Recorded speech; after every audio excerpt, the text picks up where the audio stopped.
আসসালামু আলাইকুম। আমি টক ঝাল মিষ্টি আচার তৈরি করব, সেজন্য আমগুলোকে ধুয়ে মুছে শুকনা করে টুকরো টুকরো করে কেটে নিয়েছি। এর ভিতর লাগবে সরিষার পাউডার, তারপরে রসুন, সরিষার তেল, আরও মশলা আছে, পর্যায়ক্রমে এটা আমি দেখাবো আপনাদের। এই আমটাকে এবার আমি লবণ দিয়ে ঘন্টা 2 রোদে রাখবো। লবণটা মাখিয়ে রোদে রাখলে লবণ পানিটা, টক পানিটা বের হয়ে যাবে। এই যে 2 ঘন্টা রাখাতে কতগুলি আপনার টক পানি বের হয়েছে। এই রসুনগুলো শুকনো করে নিয়েছি। এটাকে ভিনেগার দিয়ে ব্লেন্ড করব। কোনো রকম পানি লাগানো যাবে না। এই আচারটা পানি ছাড়া একদম সিরকা এবং তেলের মধ্যে তৈরি করতে হবে।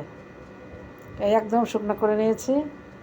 এবার তেল গরম করে তেলের ভিতরে 2টা শুকনো মরিচ দিলাম, আস্ত শুকনো মরিচ, আর 1.5 কাপের মতো রসুন পেস্ট দিলাম। রসুনের স্মেলটাই আচারের স্বাদ বাড়ায়। এবার হলুদের পাউডার,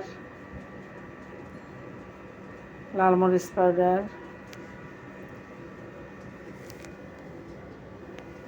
একটু ধনিয়া পাউডার, এটাকে একটু মিশিয়ে তেলের সাথে, এরপরে সরিষার পাউডারটা দিলাম। সরিষা আমি ধুয়ে রোদে শুকিয়ে পাউডার করে নিয়েছি। এই 4-5 চামচ সরিষা পাউডার দিলে আচার একটু গ্রেভিটা হবে। এটাকে সিরকা দিয়ে এটাকে একটু তেলটার সাথে মিলানোর জন্য সিরকা ব্যবহার করব। একটু আস্ত পাঁচফোড়ন দিলাম। এরপরে গুঁড়ো পাঁচফোড়ন দেবো, তার সাথে অন্যান্য মশলা। এটা একটু হালকা কষিয়ে নেব। মৃদু জালে আস্তে আস্তে করে আপনার আচারটা তৈরি করতে হবে। লবণ দিয়ে দিলাম। এবার আমগুলো একদম শুকনা আম, কোনো রকম পানি না, ফ্যানের নিচে 2-3 ঘন্টা রেখে আমটা শুকনো করে নিয়েছি।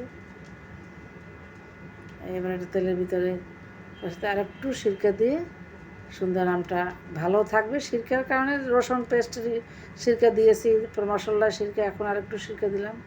সিরকার মধ্যে এবং তেলের মধ্যে আচারটা ভালো থাকবে। এই সামান্য একটু চিনি দিয়ে দিলাম। চিনি আরও পরে দেব। এটা প্রায় এখন 80% হয়ে গেছে। এখন পাঁচফোড়নের সাথে আমি একটু জিরা, মিষ্টি জিরা আর ধনিয়া আর কয়েকটা শুকনো মরিচ আর পাঁচফোড়ন 3-4 চামচ, এইগুলো একটু হালকা ভেজে এটা প্রায় হয়ে আসছে আচারটা। এর ভিতরে চিনিটা দিয়ে দিলাম। চিনি কম বেশি এটা আপনাদের ইচ্ছা, তবে আমাদের কাছে একটু মিষ্টি হইলে ভালো লাগে আচারটা। এই পাঁচফোড়নগুলো একটু ভেজে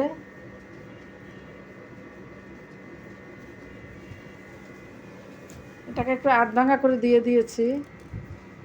ওইটা আমি ক্যামেরা করতে পারি নাই। চুলাটা অফ করে তারপরে আপনার এই যে মশলাটা দিয়ে দিয়েছি। এবার একটা ফ্যানের নিচে রেখে ঠান্ডা করলাম। পরের দিন আচারটাকে রোদে দিলাম। এরকম পরপর 3 দিন রোদ দেওয়ার পরে এই যে বয়ামটাকে একটু শুকিয়ে নিলাম।